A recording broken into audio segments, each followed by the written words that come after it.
Hi, so I'm Bree Olsen, and I am no longer a porn star myself. However, I was in the industry for 6 years, and I made quite a career out of it. So I am going to explain the ins and outs of porn. Get it? I got into the industry. I was very fortunate. Nothing bad ever happened to me. Never ran into any drugs or pimps or anything like that. I was 19. I was a pre-med student at a satellite school at Purdue University called IPFW here in Fort Wayne, Indiana.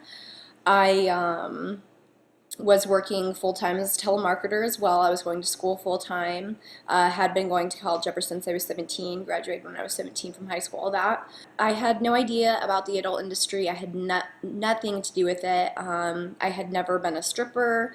I had never done any of that. In fact, oh crap, they're hissing at each other. Oh shit.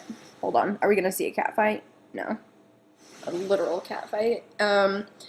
So it's okay, Dr. Sniffles and Nitty Puff. See, I have a new job. It's being a mom of two cats. I was doing the whole telemarketing school thing, like okay, this is what you do in Indiana, typical lifestyle. Never, as I said, strip. I was always very curious about the industry. Um, I always watched porn, loved it. Like, who doesn't like porn, right? And I was like watching these people on video, and I'm like, how do I get from where I am right now to be one of those people on screen?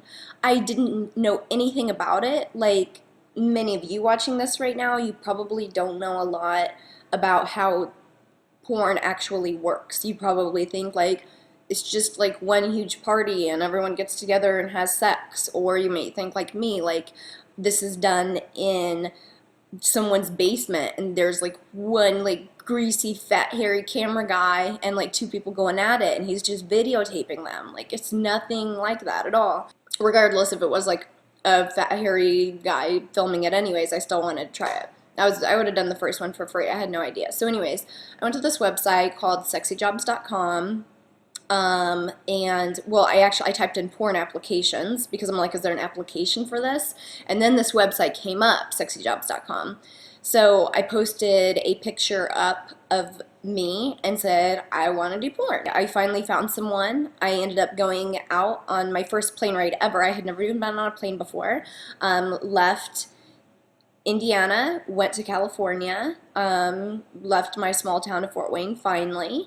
So then I got an agent, and in LA, Fox Modeling, and Chris, which is now my best friend as well. And he still like manages a lot of my stuff that I do because now since I don't do porn, everyone's like, well, what are you doing? Well, I've been hosting a lot of events, things of that nature. I've been going to acting classes and going to auditions, and I've got a few small parts so far, nothing huge, but working on stuff. And oh my gosh, Nettie Puff and Dr. Sniffles are being so hilarious right now. Hold on, let me show you. They're totally going after each other. This is the first time I ever actually seen them touch each other and not get oh my gosh. Nettie Puff is so going after Dr. And you have your agent, and that's the best thing to do. They know basically everyone in the industry, and plus they can get you like little mainstream parts too. Like I was on Keeping Up with the Kardashians and Tosh Point oh. Chris from Fox Modeling, he's really great because he's just really focuses on all of his girls and really just has their best interest in mind, and he just really cares, so that's nice to have. Basically what you do is if you're from out of town, like I was saying, I go stay at Chris's house, and it's like a modeling house or whatever, and other agents, the large agents, have the same thing. They have basically a house where the girls stay, and you get your room and everything. You get your own bathroom, you get your own bedroom, and you they get you work. They say, okay, well, this is the scene that you have. It's called a scene, you know, sex scene, but they don't say, they just say scene. So this is just the lingo of porn. So you have your scene, and then they tell you what type of scene that you have. And before you start in the industry, you say what you're comfortable with doing and what you're not comfortable with doing. Like, I was comfortable with doing basically everything across the board. I mean, I literally would have done basically anything, but Chris is the one that stepped in and said, you know, like, let's hold back. Don't do everything. Like, just do the basics. Like, the typical things are boy girl, which they shorten it up to, this is the most popular. Boy girl is the most popular. Girl girl. There's girls that actually won't do girl girl, even though you would think that that would be nicer for them to be seen as doing. Some girls only do girl girl. They don't get very much work.